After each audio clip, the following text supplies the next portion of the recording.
Muy buenas tardes, buenos días, buenas noches. Aquí otra vez el Costa Rica Comic Club, un podcast más entre compas y cómics. Hoy tenemos dos invitados, de lujo. El primero es el costarricense Josué Chinchilla, que nos va a acompañar a entrevistar al otro invitado, del cual es uno de los dibujantes más famosos que tiene DC en este momento y que pudimos conseguir un ratito de su tiempo. Demasiadas gracias. Entonces, vamos a empezar con el primer invitado. Yoshi. Bueno, buenas. Ya casi no me siento invitado.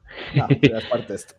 Ya es parte de esto, digamos. Pero nada, muchas gracias ahí por la oportunidad de compartir una vez más con ustedes y sobre todo por la oportunidad también de compartir con un dibujante de tanta trayectoria, ¿verdad? Como el otro invitado. De hecho, muchísimas gracias Yoshi, por la oportunidad, porque sabemos que tenemos el tiempo un poquito limitado hoy sábado, más que es un día libre de todos, entonces tenemos que hacer muchas cosas. Más bien, muchísimas gracias. Entonces, con ustedes, nuestro querido invitado hoy, el grandioso Rafa Sandoval. Buenas. ¿Qué tal, chicos? Bueno, buenas.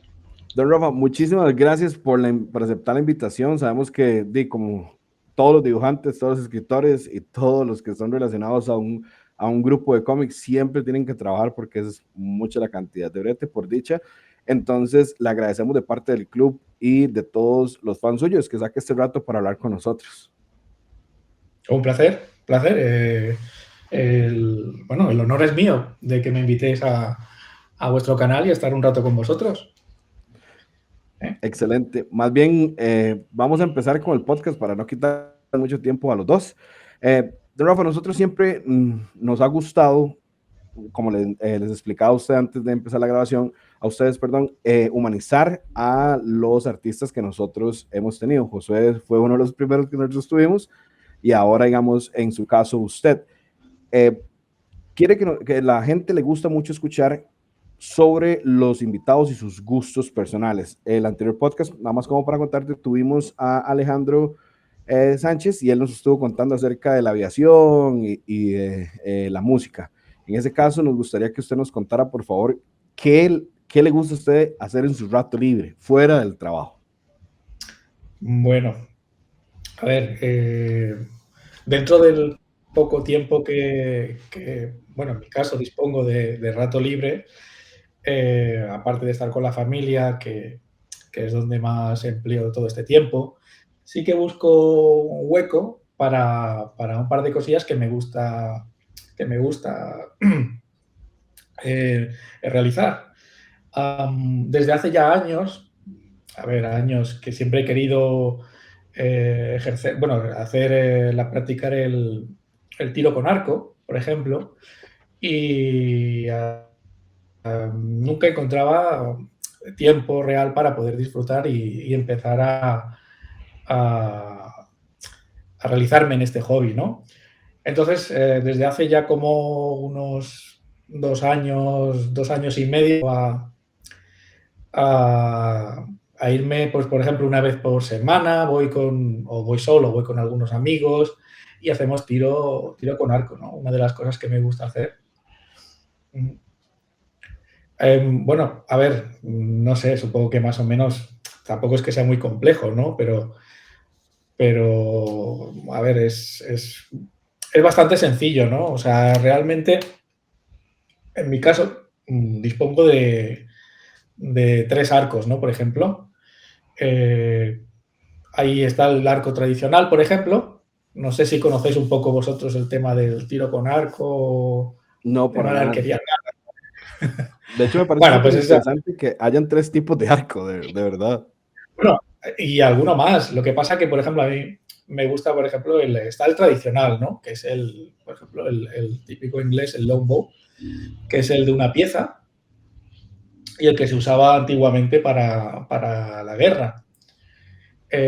Y pues es uno de los que tengo y que me gusta tirar con él, por eso, por lo tradicional que es, ¿no? Y luego tengo uno que es no sé si supongo que más o menos os lo imaginaréis, ¿no? Que es el de polea, así tipo Rambo. Digo Rambo porque es el que todo el mundo más o menos conoce y se imagina, ¿no? Que es el estándar y también tiro con el de polea, que es más moderno, ¿no? Bueno, es que no sé si me enrollo mucho porque, a ver, lo que es el tradicional, por ejemplo, es el rollo muy antiguo, ¿no? Que es aquello de tú estiras, apuntas más o menos y haces a ojo, ¿no? Tiras a ojo. Y el de polea es diferente. El de polea tiene un sistema en el que tú tiras es como el rifle de precisión, ¿no?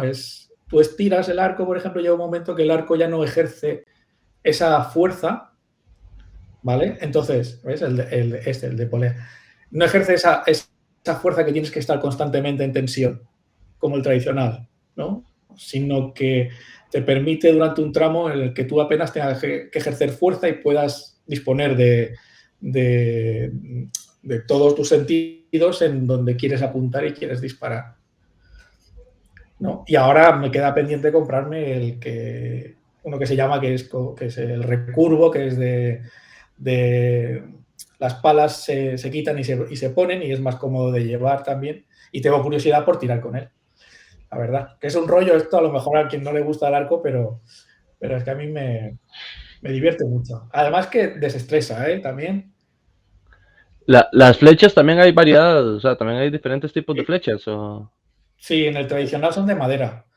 No puedes tirar, por ejemplo, con el tradicional con flechas de carbono, porque no están hechas específicamente para ese tipo de arco. Entonces tienes diferentes flechas para diferentes arcos. Ah, ok. Qué Y bueno, interesante. que también es un personaje que me gusta mucho, ¿no? Que era Green Arrow.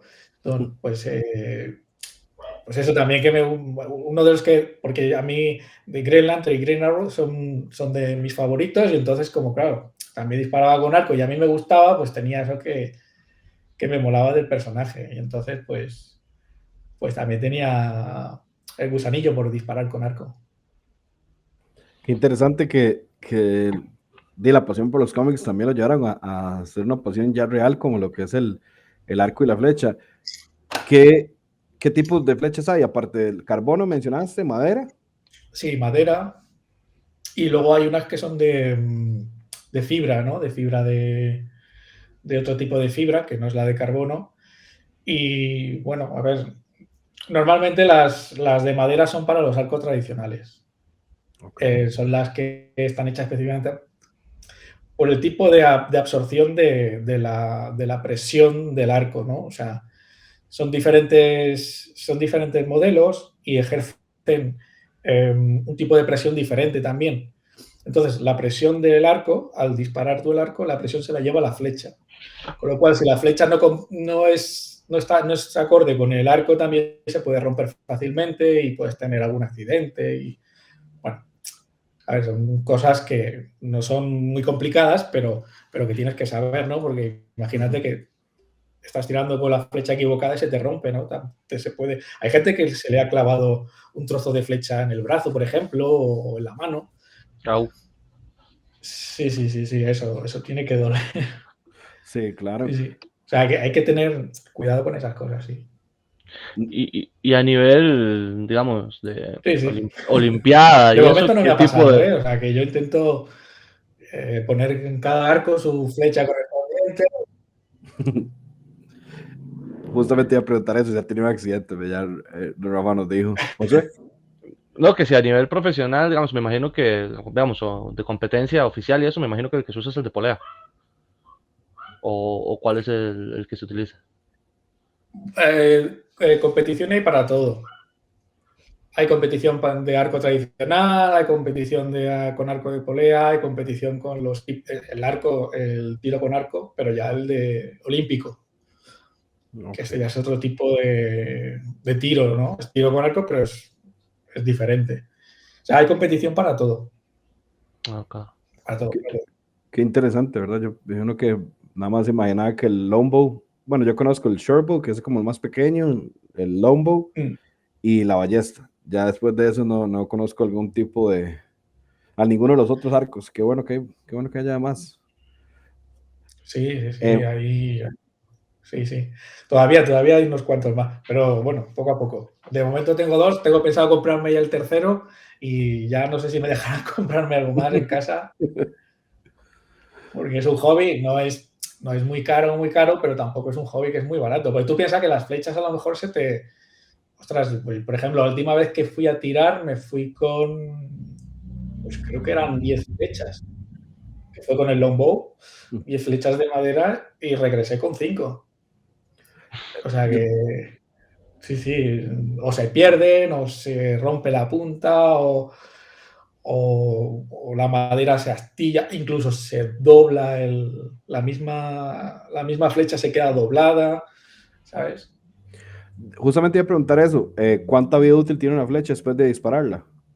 ¿Cuánto? ¿Cuánta vida útil tiene la flecha Ah, después de dispararla? a ver, depende de lo que la cuides y la suerte que tengas. Porque tú imagínate que apuntas a la diana y se te va y le das a lo que es pues yo qué sé, imagínate que hay una madera por allí o un hierro que está por allí, el momento que choca con el hierro es que yo casi seguro ha quedado doblado, por no decir que se pueda romper o astillar. O sea, depende de tu puntería y un poquito de la suerte que tengas. Yo te digo, yo he ido con 10 a lo mejor y me he vuelto con 10 y otra vez he ido con 10 y me he vuelto con 5. Así que eso va a suerte. Sí, las de carbono, eso, me imagino que pueden durar un poco más. Bueno, no te creas, más o menos también se pueden romper, ¿eh? No son tampoco así especialmente... Son un poco más duras, pero piensa que el impacto, por ejemplo, un arco de polea tiene mucha más potencia que un arco de... Ujú. por lo menos el longbow que yo tengo son de, si no me equivoco, son de 35 libras y el de polea son muchas más.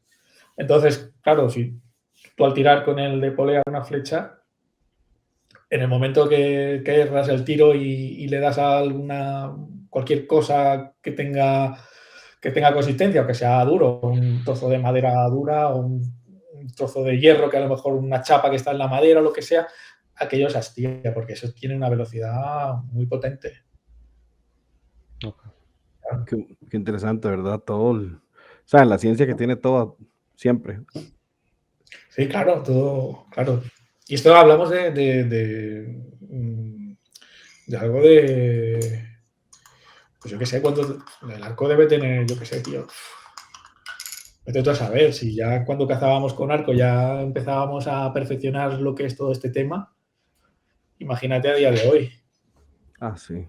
Debe ser así como gigantesca la diferencia de Claro, todo lo claro, que hay. claro. Rafa, genial. De verdad, agradecemos mucho la respuesta con eso. Como les mencionamos anteriormente, José va a hacer un poco más de preguntas técnicas, yo un poquito más de los hobbies en general. Entonces, mi bro, si quiere, empiezas con las preguntas que tienen y después voy yo y así sucesivamente. Y después todos hablamos al mismo tiempo y ya. Ok, perfecto. Bueno, yo quería saber, según su experiencia, cuáles serían tal vez como tres o más, no sé, las que considere, de cosas que tenga que manejar un dibujante de cómics, o sea, que tenga que manejar bien, o sea, por ejemplo, qué sé yo, la anatomía, perspectiva, pero ya propiamente en el área de cómics, tres cosas que tiene que tener un buen dibujante de cómics.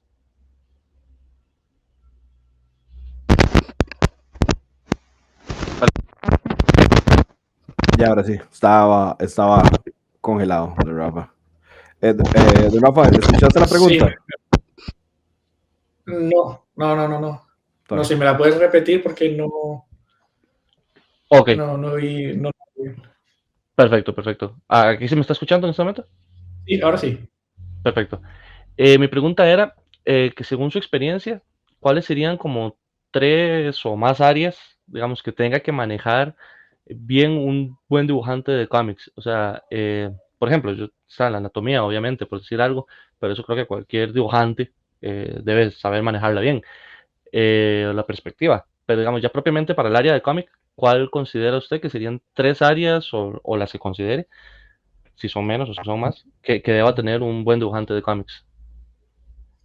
Vale, yo lo que considero un buen dibujante de cómics o un dibujante profesional, ¿no? Que esté pues a nivel de las grandes editoriales, ¿no? Por ejemplo, ¿sabes? Que le pueda permitir estar ahí, ¿no? Que no...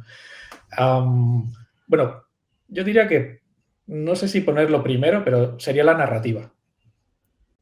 Para empezar, la narrativa, porque un cómic es bueno, qué sé, te diría un 80% o un 75% narrativa. Si tú no sabes, si tú no planteas bien la narrativa o cuentas bien la historia, entonces, claro, el lector no la entiende. Y sí que es verdad que puedes dibujar muy bien, te queda muy bonito, pero llega un momento que los lectores, que a lo mejor los que te compran por tu estilo, muy bien, pero los que te compren porque les guste la historia, pues se van a cansar también, ¿no? Porque no acaban de entender lo que estás contando, ¿no? Entonces, yo situaría la narrativa como algo muy importante, ¿vale? Otra cosa, aparte de la anatomía también, sí, porque lo que tú estás dibujando, por decir un 80%, es anatomía, ¿no? Superhéroe es prácticamente toda anatomía, porque a menos que cojas algún personaje así que tenga una armadura o que tenga cualquier cosa que te esconda la anatomía, ¿no? El resto de superhéroes normalmente tienen trajes muy ceñidos y se ven toda la musculatura, ¿no? Y todo lo demás. Pero aún así, aunque tenga también armadura, tú tienes que saber mover ese personaje, ¿no? Tienes que saber bien las medidas del antebrazo, del bíceps, del hombro, de la cabeza, ¿no? Esas medidas están dentro de esa estructura que tú estés dibujando, aunque no tenga aunque tú no veas la anatomía en sí, ¿no? Vale, pues sería la anatomía. Luego también hay una cosa que a mí me gusta mucho y que siempre que si tengo tiempo pues intento hacer, ¿no? Que son pues un poco los detalles, ¿no? El vestir tu trabajo, ¿no? Es decir, tú puedes hacer, por ejemplo, a Peter Parker tomando un café en una cafetería y le puedes llenar esa escena de detalles, o no llenarla, ¿no? Pero poner 3 o 4 detalles, ¿no? Pues está en la cafetería a lo mejor y que en la servilleta pues haya una araña o que la persona que está detrás en la camiseta, ¿sabes? Cosas que vayan llenando un poquito, que dé un poquito de sustancia a las viñetas para ¿cómo diría yo? Que tengan como más calidad o tengan como algo más, ¿sabes? Que no sean muy vacías, porque es lo que te digo, a lo mejor lo puedes hacer bebiendo un café, pero puede ser que está tomando el café simplemente y está la mesa vacía, no hay nadie detrás, no hay nadie, o sea, no se ve apenas en el fondo nadie, ¿sabes? O puedes hacer, tomando el café, lo mismo, pero detrás un tío vestido con un gorro de hombre araña, ¿sabes? Con otro con una camiseta de Loberno. A ver, no es que sea esencial, pero yo considero que te complementa el trabajo, ¿sabes? Que no... Le da más vida a la viñeta. Exacto, son detalles que ayudan a que tenga más vida la viñeta, que no sea todo tan soso, ¿no? Vaya, yo considero que estas tres, aparte de la perspectiva, correcto, la perspectiva, que es muy importante, los puntos de fuga son muy importantes. Lo que pasa es que hay muchas escenas que a lo mejor no tienes que hacer puntos de fuga porque a lo mejor estás peleando en el espacio, está en zonas donde en sí no tiras de base del punto de fuga, ¿no? Porque no necesitas plasmar el personaje en un lugar concreto, como en medio de una ciudad o algo así, ¿no? Pero vaya, también es importante los puntos de fuga. Porque normalmente casi siempre pasa algo en Nueva York, o en cualquier otro país, en cualquier otra ciudad, y necesitas de saber enfocar bien el personaje y situarlo correctamente en el sitio, que sea creíble, ¿no? Como suelo decir yo a la gente que me pregunta, porque si tú utilizas la perspectiva y no sabes colocar bien el personaje, se va a ver muy fácilmente que ese personaje está descolocado o que se cae o que no está bien situado, ¿no? Y entonces eso es un punto de calidad, de profesional, ¿no? Que diferencia al profesional de cualquier dibujante novel o que no está a nivel de, de publicar, ¿no? De estar en esas editoriales que son las más grandes y donde te miran más este tipo de fallos. Ok, perfecto. No, súper bien los temas. Purísima vida por la respuesta.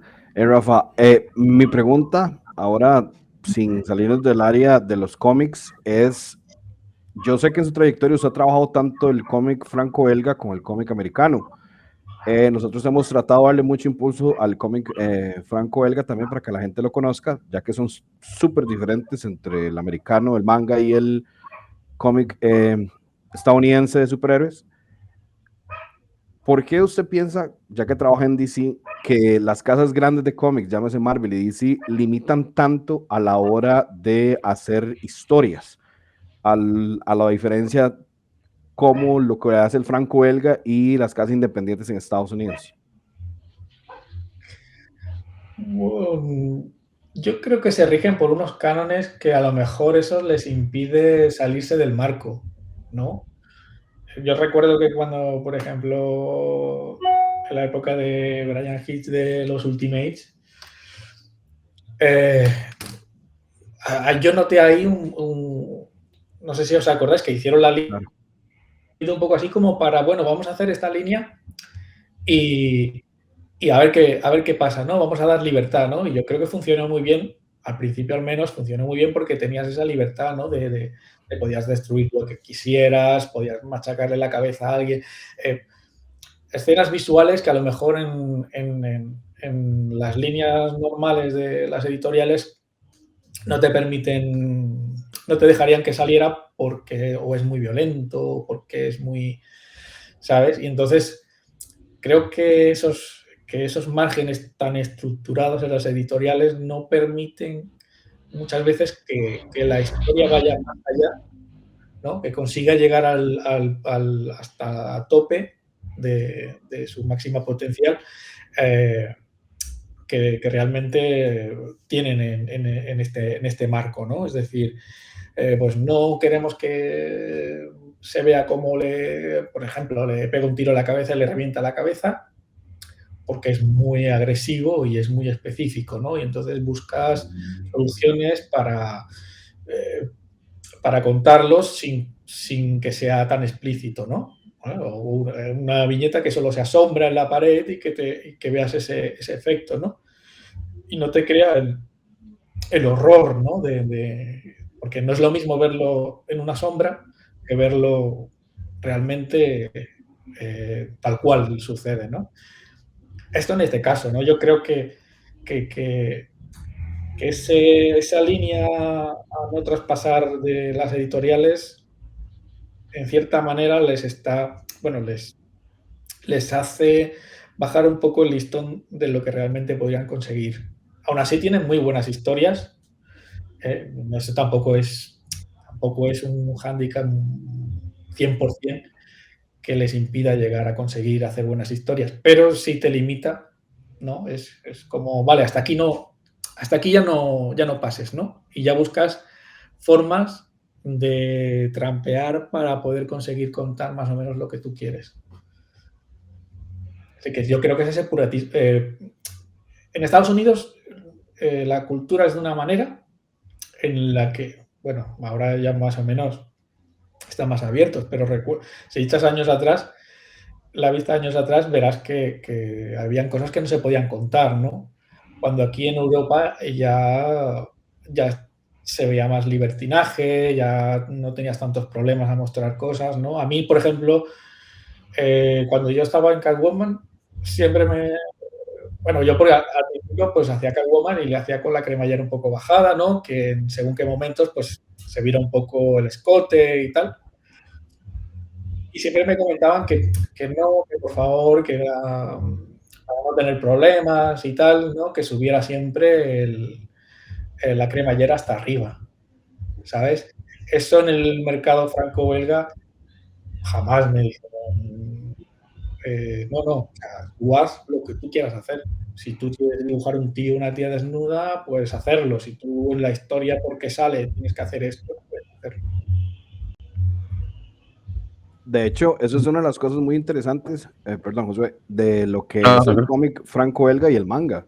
Y aún así, tirando al cómic americano independiente, Image, Boom, Ablaze, AW Studios, que ellos sí no limitan a las personas, a los dibujantes, a los escritores, con ese tipo de barreras como las que mencionas, como por ejemplo, para muchos lectores no es nada malo que un personaje como Catwoman salga de la forma que la describiste. De hecho, esa Catwoman me parece espectacular, pero sí, a la opinión de muchos de los lectores de cómics, sentimos que sí deberían como expandirse un poquito más sin tanta barrera, porque Ultimates, como lo mencionabas, de Ultimates fue un boom cuando salió y fue una maravilla para todos los lectores de cómics, porque era algo súper refrescante y era algo que uno decía, qué bueno ver una historia que se arriesguen. Además de otro ejemplo de Invencible, de Walking Dead, de Plutonian, etcétera, etcétera. Entonces, son como historias que sí mucha gente también deja, digamos, de consumir los cómics de las casas grandes por lo mismo. Más bien, purísima vida por la respuesta. José Miro, si tenés alguna otra pregunta. Sí. Digamos, bueno, no necesariamente con un bloqueo creativo, pero en general, ¿de qué otras fuentes que no sean propiamente en el mismo cómic busca inspiración? Por ejemplo, qué sé yo, no sé, la música o el cine. Por ejemplo, en mi caso, a mí el cine y los videojuegos es algo que a veces me da muchas ideas para traer a la hora de hacer las ilustraciones. Entonces, no sé como qué otras fuentes artísticas o en general le ayudan a buscar inspiración fuera de los cómics en sí. Sí, bueno, yo busco también diferentes recursos en lo que son videojuegos, en el cine también, por ejemplo, e incluso también la fotografía, ¿no? O sea,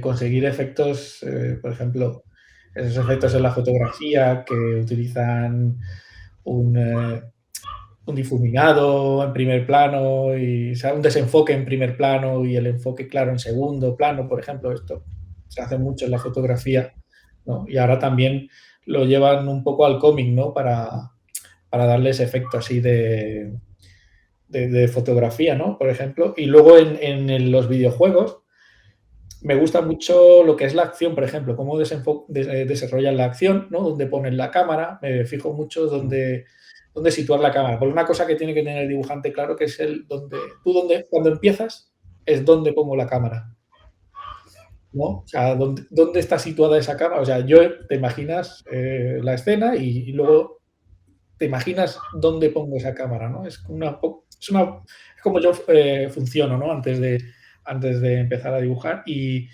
por ejemplo, los videojuegos hacen cosas espectaculares con la cámara, pues la pueden situar donde quieran. Como es ficticio, como es algo simulado y no es real, pueden poner la cámara en el sitio que les dé la gana. Con lo cual, eso a la hora de llevarlo al cómic me gusta mucho porque para mí es muy novedoso, ¿no? Hay dibujantes que tienen planos muy clásicos, ¿no? O sea, todos son planos, por ejemplo, no pasan de medio plano, por ejemplo, para el dibujante que le dices un primerísimo primer plano, ¿no? Y entonces a lo mejor no pasa de medio plano porque hay dibujantes que son muy clásicos y les gusta mantener, pues como que mostrar un poco más y mantener esa distancia, ¿no? Sin embargo, una cosa de las que yo aprendí con los videojuegos y la serie de dibujos animados es mover la cámara a tu gusto y poder romper ese margen, ¿no? Eso que te enseñan en la escuela, ¿no? O en las academias, ¿no? También un poco que, bueno, no lo clásico, ¿no? Lo correcto, ¿no? Por decirlo de alguna manera, ¿no? Pues el romper lo correcto a veces pues la inspiración me viene de, por ejemplo, los videojuegos y las series de dibujos animados también. Sí, claro. Bueno, me imagino que también con lo de los efectos tipo fotografía también ha ayudado mucho el hecho de que ahora se usa el dibujo digital, que nos permite también hacer ciertas otras cosas que en tradicional tal vez no es que no se podían, pero que sí era mucho más complicado. Sí. Ahora no sé si tú dibujas digital, ¿no? Pero cualquiera que dibuje digital tiene una cantidad de recursos que hace años no teníamos en absoluto. O sea, ese Sí, no, desenfoque, por ejemplo, o yo qué sé, o no sé, o hacer efectos de diferentes movimientos, a lo mejor, ¿no? Con lo que son todas las herramientas que puedas tener con el dibujo digital, no lo tenías con el clásico, ¿no? Y entonces, pues esto ha abierto un mundo nuevo a la hora de poder dibujar. sí, no, Los claro. dibujantes. A propósito, ¿qué programa utilizas? Yo normalmente utilizo el Clip Studio. Sí, sí, Es, definitivamente. sí, es bastante intuitivo, para mí es sencillo, ya te digo, a lo mejor otro preferirá el Photoshop o yo qué sé, no lo sé. Pero para mí es más intuitivo y más sencillo el Clip Studio. Sí, de hecho, yo en Photoshop nunca logré dibujar. O sea, coloreaba y eso, pero nunca pude lograr dar los trazos como yo quería. En cambio, con Clip sí, definitivamente lo siento más cercano a la sensación de tener un lápiz real en la mano. Sí, es que yo creo que está hecho más personalmente, creo que está hecho más para el dibujante de cómic que no en sí el Photoshop. Ujú. Sí, definitivamente. Pero ya que vacilan, ¿verdad? Como los tiempos cambian. Pues una vez me dio una analogía, creo que sí fue una analogía de que los tiempos modernos, el arte cambia, o sea, todo cambia, la música, el arte, los videojuegos, todo. Pero yo siempre critiqué mucho al principio la gente que solo dibujaba en digital. Y José me explicó, es que los tiempos modernos le dan a uno la facilidad de poder crearlo todo en digital. Y eso no quiere decir que lo antiguo o lo nuevo sea mejor. Y ahora uno ve la diferencia, digamos, de entre un arte digital, lo que se puede hacer con todos los programas que ustedes mencionaban, y la calidad tan enorme que se da. Y es muy llamativo para ahora más que todo para la gente que está iniciando cómics. Claro, el arte en lápiz también es magnífico, o sea, hay gente que hace obras maestras con eso. Y fue una buena elección porque a uno le cambia mucho la perspectiva a la hora de apreciar los tipos de artes de todos, a la gente que usa solo lápiz, o la gente solo digital, o la gente que hace mixta. Entonces, Sí, no, lo que yo quiero decir es que, a ver, supongo que habrá gente que son muy estrictos en su forma de plantear sus trabajos y no salen de sus 4 puntos estipulados para ellos mismos. Es decir, yo solo dibujo americano y mis referentes son este y este y este y esto es lo que yo hago. Claro, pero, jolín, hay un mundo ahí fuera. O sea, yo siempre que veo algo, seguramente, no lo sé, si has hablado con algún dibujante, el dibujante siempre está analizando lo que ve. Yo cualquier imagen que cae en mis manos, yo la estoy analizando ya. Entonces, estás viendo una película a lo mejor y dices, ostras, mira qué pasada, cómo ha planteado esta escena de la pelea.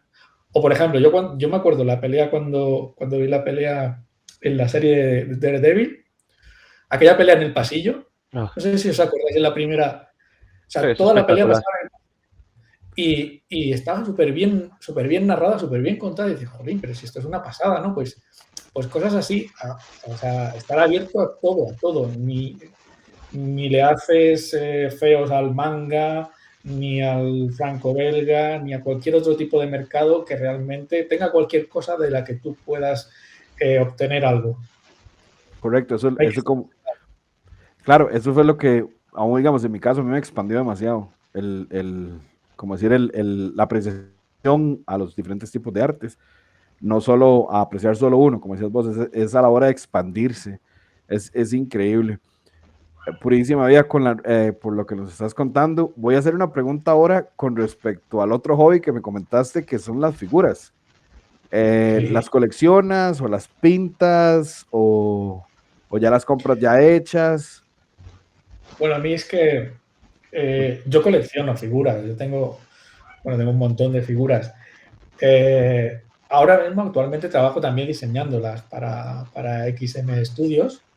Ok. Hago lo que es el arte conceptual, ¿no? O sea, lo que son los diferentes puntos de vista de la figura. Y luego a partir de ahí ya les doy esa información, ¿no? Y entonces el escultor pues ya la va haciendo y luego ya hacen la tirada y demás. O sea que por ahí estoy muy contento porque soy muy, muy friki de lo que son las figuras. O sea, realmente me encantan, ¿no? No tengo todas las que me gustaría tener, ¿no? Pero aparte de eso, siempre tengo esa... Lo mismo que me pasó con el cómic, que fue, yo leía mis cómics, o sea, yo leía los cómics y luego quería realmente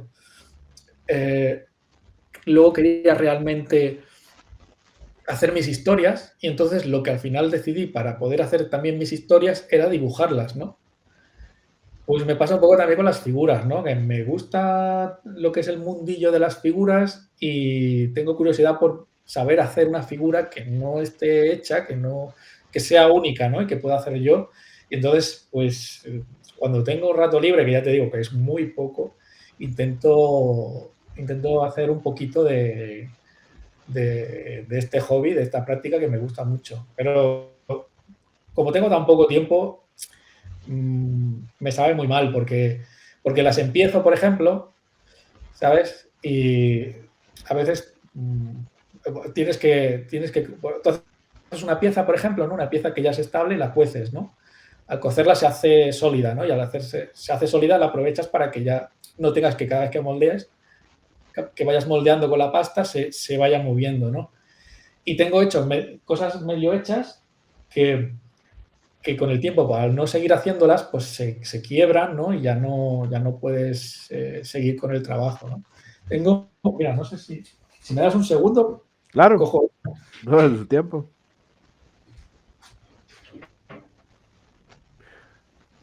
¿Cómo gusta su póster de Rey León, mae? Ah, sí. A mí también. A mí también me gusta. Está hermoso, mae. Y Scash. Mira, no sé si... Sí, ahí se ve. Uy, una Empezó a Hal hacer un Jordan. reloj. Oh, qué chido. Sí.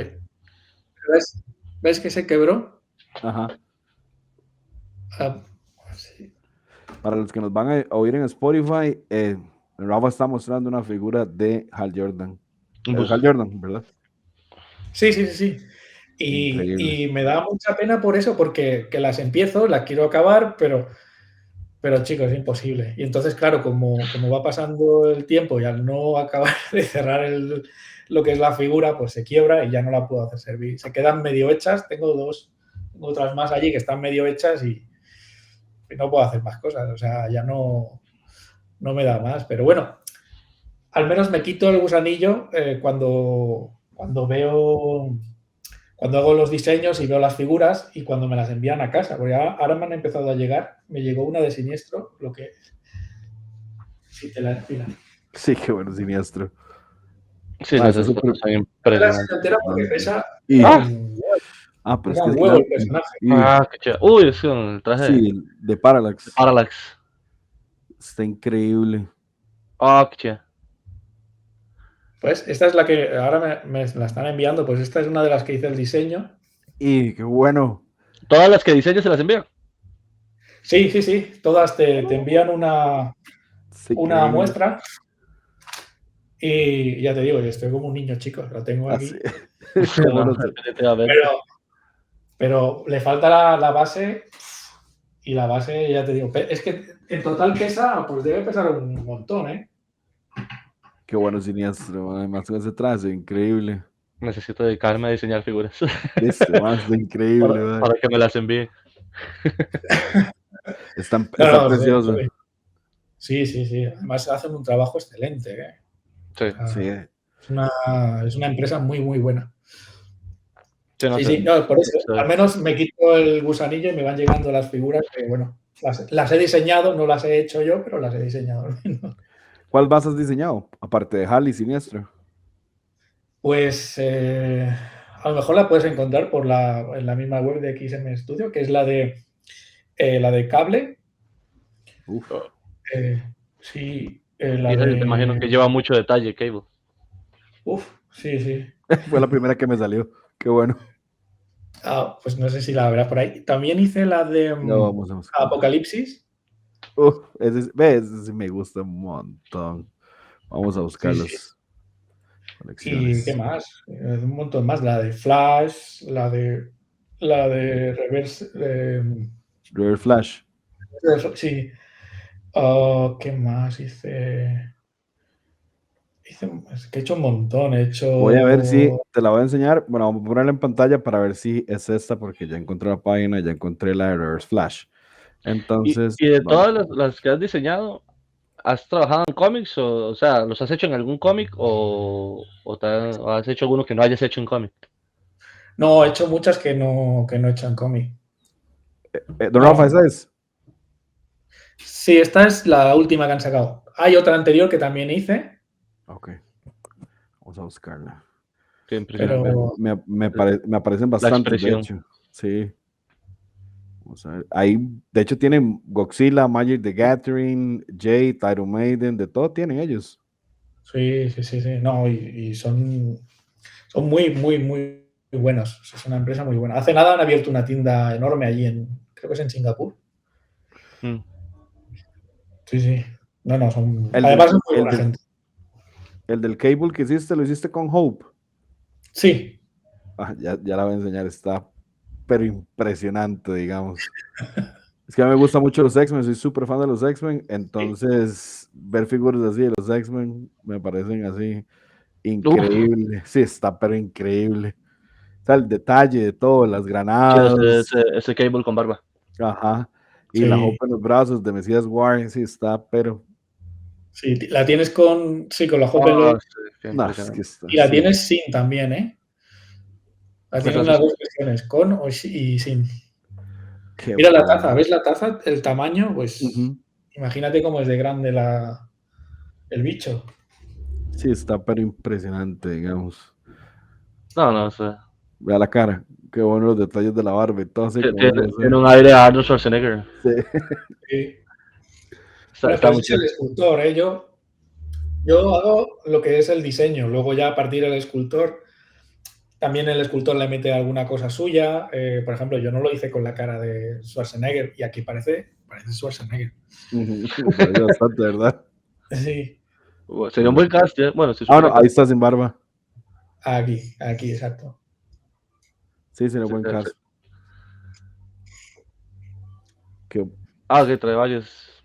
sí, trae varios Sí, son Sí, facciones, es bastante, decir, bastante, bastante bien detalladas, porque sí, ese efectito de los la dientes. bufanda, no, como de la textura de la bufanda, está Ok. muy, No, muy chido. y las encías de los dientes, como se le ven también, se ve bastante qué impresionante, qué bonita Eso Hope. no tiene nada que envidiarle a No, Sideshow ni nada de eso. no. no, no. Y esta, ya te digo, la que yo tengo de siniestro con la base, creo que mide 80 centímetros. 80 o más o menos, Ish. sí. Sí, hay que tener Sí, buen sí, sí. espacio para poder exhibir. Sí, yo creo que como he hecho bastantes, he hecho como unas 16, 18, ahora no me acuerdo más o menos.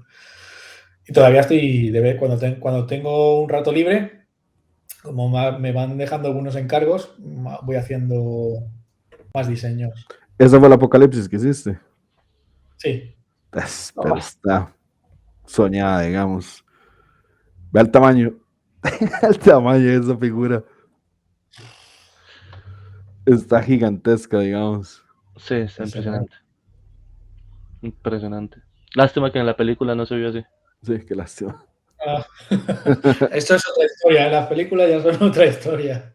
Sí, pero está, qué bueno, con todas las armas de él y todo. Y está bastante grande, eso es lo que me llama la Porque atención. quería hacer una pregunta un toquecito alejada de esto, de lo de los estatus o de los diseños. Por lo menos, no sé si en Latinoamérica en general, pero por lo menos aquí en Costa Rica, los eh, hace unos años dibujar cómics o querer dibujar cómics o superhéroes o cosas por el estilo se veía como un arte muy clase B o incluso no se veía como arte. Inclusive a mí hay varias historias de varios dibujantes de aquí que prácticamente más bien les decían no se dedica a esto, no busque dedicarse a eso. No sé si allá en Europa tal vez esa barrera no era tan grande como acá o si se luchó Sí. contra las mismas cosas o cuál fue su experiencia con respecto a ese approach. En mi caso, yo no tuve ningún problema porque yo ya coleccionaba cómics, ¿no? De pequeño y en mi casa, pues más o menos, tampoco les chocó demasiado, ¿no? Y sí que es verdad que me dejaron un poco porque, bueno, pues, que haga lo que él vea, porque al final, o sea, cuanto más le niegues a un niño que no puede hacer algo, al final, lo digo yo, ¿no? Lo va a hacer en el momento que pueda, lo va a hacer, ¿no?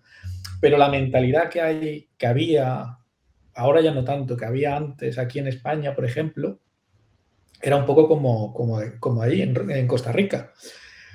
Que esto de dedicarse a dibujar cómics, ¿con esto te ganas la vida? ¿No? Te preguntaban, ¿y con esto te vas a ganar la vida? Con esto, o sea, búscate un trabajo normal, ¿no? O algo que te dé dinero, ¿no? Que tenga futuro, ¿no? Esto, ¿no? Sin embargo, o sea, pasado la frontera de España, o sea, España está pegado con Francia. En Francia era otra historia. En Francia dedicarte a los cómics era algo que se miraba pues como un actor, como un artista, como un pintor. Era otra mentalidad, ya te digo. Pero sin embargo aquí, lo que es en España, sí era un rollo, bueno, pues esto de dibujar. Porque además aquí lo que se conocía mucho es el cómic humorístico. Ujú. El americano se conocía, pero era más, como te diría yo, como más tipo más coleccionista, ¿no? Que no era tan habitual, ¿no? Tú no ibas a una librería y en todas las librerías no habían siempre habían cómics humorísticos muy famosos de aquí de España, ¿no? Entonces, claro, cuando tú decías que querías dibujar cómics, todo el mundo te preguntaba, ¿pero quieres dibujar este tipo de cómics? O sea, ¿qué quieres dibujar? ¿Cabezones? O cabezones no, ¿quieres dibujar, ¿sabes? Narizudos ¿sabes? Y ese era el rollo, ¿no? ¿Cómo te vas a dedicar a esto? Pero claro, la gente no conocía esa cultura. Entonces ahora, y sobre todo ya con las películas, todo el mundo conoce, de una o de otra manera, conoce los cómics en profundidad, el que le gustaba antes o el que a raíz de las películas se los compra, o los que compran manga, porque ahora el manga se compra, vaya, Sí, sí. el manga lo meta totalmente y ya todo el mundo más o menos conoce los cómics, ¿no? Sí, ya no es tan raro. Pero sí que es verdad que yo te diría como unos 15 años atrás, 20 años atrás, esa mentalidad era muy, muy así. Qué curioso, sí, me ha parecido aquí.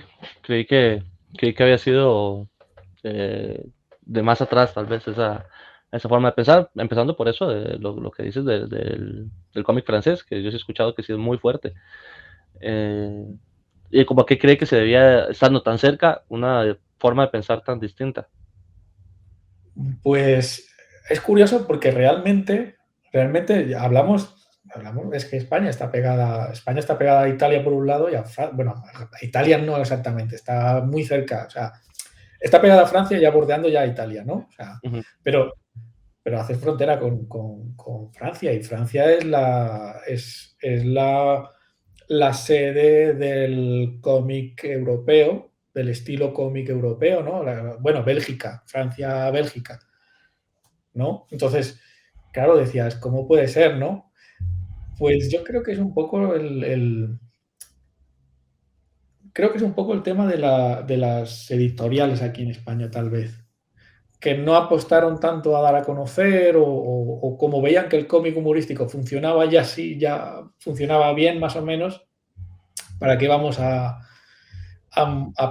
rompernos la cabeza y empezar a gastar dinero para meter aquí más cómics y hacer publicidad y tal, ¿sabes?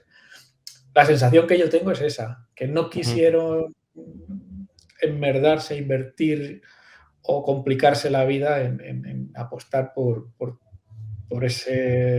esa cultura, ¿no? Por ese arte, ¿no? Que también es cómic, pero ese arte más, como nosotros decimos, ¿no? Que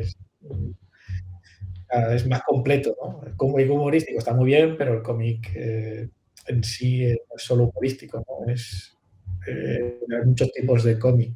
Y solo enfocarlo a un tipo de cómic, pues daba la sensación de que solo había eso. Y curioso porque, digamos, ahorita, bueno, por lo menos para mí, los dibujantes españoles son de mis favoritos en este momento, de los que más busco referencias, por ejemplo, bueno, o sea, usted, Jorge Jiménez, Pepe Larraz, David Lafuente, cosas por el estilo, que, o sea, que había tanto potencial ahí y tal vez se hubiera explotado desde muchísimo antes. Pues a lo mejor hubiera habido otro tipo de artistas mucho antes, ¿no? Si realmente se hubiera conocido, se hubiera hecho para que se conociera más el cómic en España, ¿no? Porque cuántos chavales habrían querido dibujar y Ujú. en casa le han dicho, mira, esto no te dediques porque con esto no vas a hacer nada, ¿no? Estudia abogacía, estudia derecho, estudia, yo qué sé, estudia medicina, cualquier otra cosa, pero no te dediques a dibujar porque esto es para niños. Ujú. Hasta yo hace años atrás, yo por ejemplo no solía decir que era dibujante. Cuando alguien te preguntaba, ¿no? ¿A qué te dedicas y tal? Bueno, yo hago diseño gráfico. Ujú. ¿Sabes? Era un poco como para no alargar más el tema y no sacarlo de la cosa de siempre, no, tú haces narizudos, ¿no? ¿Tú qué haces? Tal personaje. Claro, referencia a personajes humorísticos, ¿sabes? Ujú. Entonces, ya no. Yo lo que hago es, yo estoy dibujando Superman, o estoy dibujando Batman, o estoy dibujando Flash, ¿no? Pero claro, ¿cómo le dices que estás dibujando Flash cuando en aquella época, como mucho, había una serie de Flash? No sé si os acordáis la serie antigua de Flash. Sí, claro, la de los 90. Sí, claro, como, ¿sabes? Ahora mismo le dices a alguien que dibujas Flash y ya no es lo mismo, porque seguro que han visto la Liga de la Justicia y cualquier otra película y más o menos saben qué personajes son. Entonces es muy diferente decirlo ahora que decirlo antes. Así que yo zanjaba el tema así. Decía, yo soy diseñador gráfico y ya está. Tengo entendido que Stan Lee también se ha puesto el nombre Stan Lee como para no encasillarse en escritor de cómics, sino por si quería ser escritor eh, por aparte de otro tipo de cosas que no lo encasillaran al que escribía superhéroes. Sí, sí. Es que en muchos sitios, cuando tú, a mí me da mucha rabia, pero cuando tú eres, por ejemplo, escritor de novela negra, por ejemplo, o policíaca, ya eres escritor de eso, ya no eres escritor de nada más. Y entonces mucha gente lo que hace es se busca seudónimos para tener esa oportunidad de poder también escribir o dibujar o hacer lo que sea con otro estilo, ¿no? Porque realmente también te gusta, ¿no? O sea, no te cierra Ujú. las puertas a la hora de la creatividad, tío. O sea, no sé. Pero hay culturas en las que no, si tú haces esto y esto funciona, esto haces. Y ya Ujú. está. Y para sacarte de ahí tienes o eso, o te haces pasar por otra persona, o te empeñas tanto hasta que lo puedas conseguir. Sí, claro. De hecho, eso es muy curioso porque de muchas partes del mundo pasaba. En Francia y en Bélgica, como lo mencionaban, no, porque la cultura del cómic para ellos es algo desde 1800. Y tenían sus escuelas y sus colegios donde se enseñaba el arte del cómic. Pero qué curioso que en España también pasara así. Yo realmente no me lo imaginaba. Como ustedes tienen tantas editoriales ahora de cómics, SC, Panini, creo que esas son las que recuerdo, son las más grandes, las que recuerdo en este momento, igual que en México. Pero es bastante, ya, ¿sabes? Como raro, hasta me hace como raro ver que un lugar tan cerca de parte de la cuna del cómic europeo, hasta estos últimos años ya se dé la apertura como algo normal. Bueno, también hay que agradecer a Marvel, ¿verdad? Por todo el montón de películas que hicieron, eso ayudó un montón. Pero sí, qué interesante. Yo también siempre le he dado su participación en todo esto a la serie de la teoría del Big Bang. Eso ayudó mucho Sí, a, también. a hacerle creer a la gente, o sea, como que se volvió de gente inteligente Saber ser geek. cómics. Sí, ser geek y saber de todos Sí, sí, sí. esos ámbitos. De hecho, ahora que José mencionaba sobre los escritores y artistas de cómics, bueno, de los artistas de cómics, una pregunta que siempre hemos tenido en el club es que, porque los costarricenses, ellos siempre son, hay un grupo que son amigos desde la universidad, otros se conocen desde hace muchos años y así. En el caso de ustedes pasa lo mismo, o sea, ¿usted tiene amistad con varios dibujantes, con varios escritores o cómo es la relación entre todos ustedes? Bueno, yo en mi caso, como al final yo soy autodidacta, yo opté por aprender un poco desde mi mundo, ¿no? Empecé a desarrollar pues el talento, ¿no? Por decirlo de alguna manera y tal. Y yo no fui a ninguna clase, ¿no? Por ejemplo, hay dibujantes españoles que sí que coincidían en clases en academias de dibujo, ¿no? Entonces, claro, hay 3 o 4 que a lo mejor iban en esa academia y al final acababan todo lo que son la enseñanza de la academia y se conocían desde hace años porque habían estado aprendiendo juntos. Luego están los otros dibujantes, yo en mi caso conozco otros dibujantes, pero porque, bueno, porque se ha ido a una convención, a partir de ahí creas una amistad. Claro, yo desde cero no tenía tanto contacto con dibujantes. Entonces yo a partir de ir a convenciones y empezar a conocer gente, sí que he entablado amistad.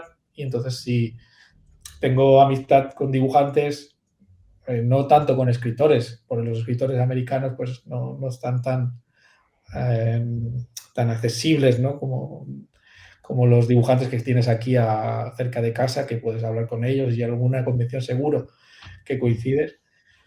Entonces, en mi caso es así, yo los conocí por las convenciones. Firmas con ellos, quedas para tomar un café, luego resulta que tal vive, pues, oye, pues yo vivo en el pueblo de al lado. O sea, pues no lo sabía, ¿no? Pues vamos a quedar. Y entonces quedas con uno, luego quedas con otro, resulta que otro pues es de Barcelona y otro es de 10 kilómetros más allá y al final pues vas haciendo pues eso, amistad y vas quedando con ellos porque al final resulta que estaban más cerca de lo que te imaginabas. Pero ya te digo, luego están los de la academia. En mi caso yo aprendí por mí mismo, yo en casa y luego aparte pues todo lo que podía pues lo iba preguntando, iba a las convenciones y hablaba con los editores en las convenciones, ¿no? Una cosa que se extrañaban mucho los editores, porque yo les preguntaba, ¿no? Yo les decía, mira, por ejemplo, yo le hacía cuatro páginas de muestra y entonces se las presentaba, ¿no? Yo siempre le decía a los editores, no, no, pues, si no vengo por trabajo, yo quiero que veas las páginas y que me des consejo, ¿sabes? Que me digas qué te parecen y en qué puedo mejorar, ¿no? Y entonces, en el momento que tú le decías eso al editor, le quitabas ese peso de encima de ser políticamente correcto contigo, porque sabía que no tenía que decirte que no a malas y pasarlo mal porque no le gustaba tu trabajo, ¿no? Y entonces se abrían más y eran más sinceros todavía. Entonces decías, pues mira, pues haz esto, haz lo otro, mejoran esto, tienes esto, que no sé qué, no sé cuánto. Y entonces así fui corrigiendo mis errores, mis fallos a lo largo de los años, ¿no? Y ha sido una experiencia, creo que diferente al resto, ¿no? Porque normalmente, bueno, normal, a ver, de normal es el dibujante el chaval que quiere dibujar, lo apunta en una academia, empieza a dibujar en esa academia, ¿no? Y aprende y al final, pues encuentra trabajo, o se dedica a ilustrar, o se dedica al cómic, se dedica a lo que sea, ¿no? Si tiene suerte y si tiene calidad para ello. Pero en mi caso fue totalmente diferente.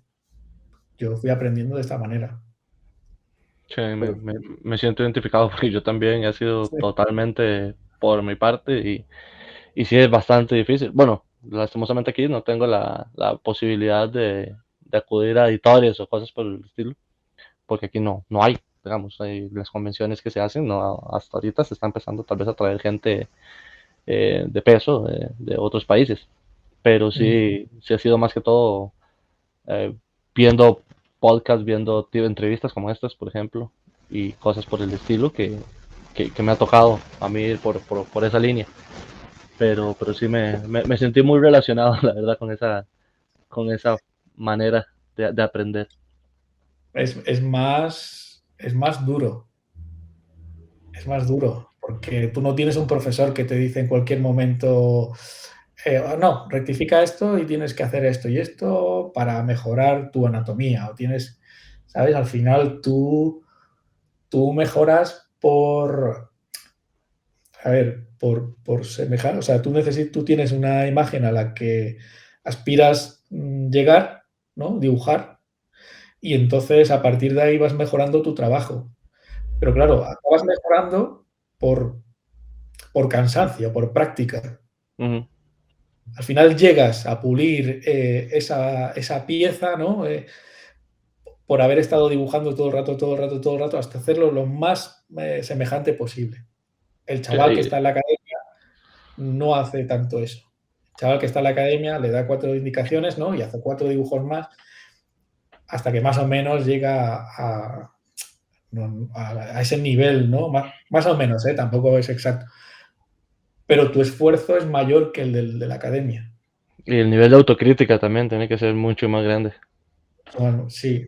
Yo siempre digo que puestos a poner un listón, poner un top del dibujante al que tú quieres semejarte, ¿no? Que quieres llegar, ponte siempre el más alto. Ujú, Porque hagas más, hagas menos esfuerzo, siempre llegarás a hacer más esfuerzo que si te pones a uno mediocre, por ejemplo, ¿no? ujú. A ver, no quiero decir que los dibujantes, ¿vale? Cada uno tiene su estilo, pero para que se entienda lo que quiero decir. Si yo me pongo a un dibujante que está a un nivel, por decir algo, 5, y yo hago ese esfuerzo y a lo mejor llego a un nivel 3,5 o 4, ¿no? Pero si me pongo un dibujante top, un dibujante 10, pues a lo mejor mi nivel llegará a un 7, ¿no? Ujú. Entonces, ponte siempre al más alto y siempre llegarás un poco más de lo que llegarías si te pones a otro inferior. Sí, claro. Es un muy buen consejo. Definitivamente muy buen consejo. Me parece magnífico el consejo, la verdad, para demás como artistas como Josué y como ustedes que trabajan como en la misma rama. Muchísimas gracias. Ya casi vamos a terminar porque ya casi llevamos la hora, pero vamos a cerrar con esta pregunta, bueno, una mía y una de Josué. Lo mío va a ser centrado en cómics. Ahora que viene Dark Crisis y estás participando en el proyecto, muchas personas del club me preguntaron para poder decírtelo, es como proyecto usted piensa que realmente Dark Crisis vaya a cambiar lo que es la historia del mundo de DC a futuro, no hablando de bien y mal, sino que sí va a tener consecuencias. No quiero que nos dé como detalles, es que se va a morir tal, no, sino a su opinión. Bueno, yo he participado en lo que sería en el cómic inicial, que es la muerte, ¿no? El Justice League. A partir de ahí, yo ahora mismo, por ejemplo, estoy en un proyecto, estoy dibujando Black Adam. De hecho. Ah, claro, no te puedo decir exactamente ni en qué va a cambiar, ni si va a ser mejor, ni si va a ser peor, porque tampoco tengo no tengo conocimiento de. O sea, esto es como, imagínate, esto es como un árbol lleno de ramas, ¿no? Y a mí me ha tocado una rama de un lado y yo no sé lo que exactamente se está formulando en el resto del árbol y no te puedo decir. Te puedo decir lo que yo espero, Ok, perfecto. a lo mejor, o lo que yo puedo ver, por ejemplo, en mi personaje que estoy dibujando. Yo espero un cambio, em, ¿cómo te diría? Digamos que tú puedes tocar diferentes puntos de los superhéroes, ¿no? O sea, tú puedes tocar lo bueno y puedes coger lo malo de los superhéroes, ¿no? Pues en este caso yo creo que va un poco Pues vamos a ver un poco ese lado oscuro, ¿sabes? Vamos a introducirnos un poco en ese lado oscuro de lo que implica ser un superhéroe, ¿vale? A ver qué pasa. Eso es lo que yo espero y lo que yo creo. Y lo que veo, por ejemplo, en mi personaje que es Black Adam, que es un personaje que se conoce, que no es tan conocido como el resto de superhéroes o el resto de villanos, por ejemplo, no tiene toda la trayectoria que puede tener el Joker, ¿no? Por ejemplo, pero se está enfocando en este personaje que es un personaje, digamos, oscuro, ¿no? O sea, le han dado una colección a un personaje oscuro. Y quieren explicar un poco más sobre él. Por eso es lo que te quiero decir, que se está enfocando un poco también esos personajes oscuros que hacen, o sea, son complemento también de la editorial, ¿no? Sin esos personajes tampoco el universo DC sería el universo DC, ¿no? ¿Qué sería del Batman sin el Joker, ¿no? ¿Qué sería de los superhéroes y los supervillanos, ¿no? Pues es un poco enfocarse en este lado del universo, ¿no? Entonces, creo que va un poco por ahí. Y personalmente en mi historia es conocer más al personaje, realmente ver que no es todo lo que parece, que no es tan malo, pero que tampoco es tan bueno. Que Black Adam son dos seres en uno, ¿no? O sea, está el humano y está el personaje, el superhéroe, ¿no? Entonces, realmente son lo mismo, son iguales. ¿Quién es más malo realmente? ¿El humano es más bueno o es peor que el propio Black Adam? ¿No? Interesante. O sea, pues es contar un poco esa parte que sabemos que está siempre, que siempre ha estado ahí y que no se ha acabado de pulir, no se ha acabado de expresar, de decir todo lo que había detrás. Yo, en mi opinión, a mí me gusta mucho, mi superhéroe favorito es Shazam, y todo lo que es el lado de la magia sí me encanta, y de hecho yo soy demasiado esperando este cómic. Me parece que más que el de Black Label, entonces el escritor tiene un poquito más de libertad a la hora de escribir, no es tanto como ese políticamente correcto, sino que sí pueden soltarse un poco. Entonces, eh, pura vida, demasiadas gracias por la explicación de mi pregunta. Ojalá que este cómic sea maravilloso para las personas y que lo logre enganchar, no solo en el arte, porque eso sí va a ser de fijo, sino en la historia, porque Black Adam es un antihéroe muy llamativo. Entonces, José. Bueno, esta no es una pregunta tan técnica, es más que todo, bueno, para la mayoría de gente, actualmente, como que engloban los cómics en el género de superhéroes, pero hay terror, hay aventura, policíaco, fantasía, cualquier cantidad de otros géneros. ¿Cuál es su género favorito en los cómics en general? O si sí son los superhéroes, no sé. Bueno, en mi caso sí siempre ha sido los superhéroes. Yo siempre lo tuve muy claro. Desde pequeño lo que me gustaba leer eran cómics de superhéroes. Sí que también leía algún cómic de terror, pero no era lo mismo, ¿sabes? A mí me llamaba mucho más todo este universo de superhéroes, de poder... Claro, yo te hablo de una época en la que los cómics eran lo más.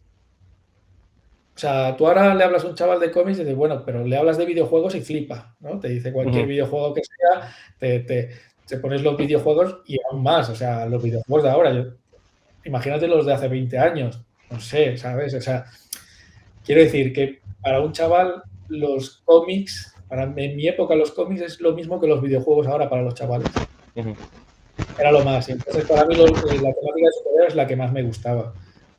Y sí que es verdad que he leído otras cosas y están muy bien y es muy interesante. Y es lo que hablamos, cualquier tipo de estilo o de temática dentro del cómic de todo se puede aprender, de todo puedes sacar recursos, ¿no? Y siempre me ha gustado leer de todo.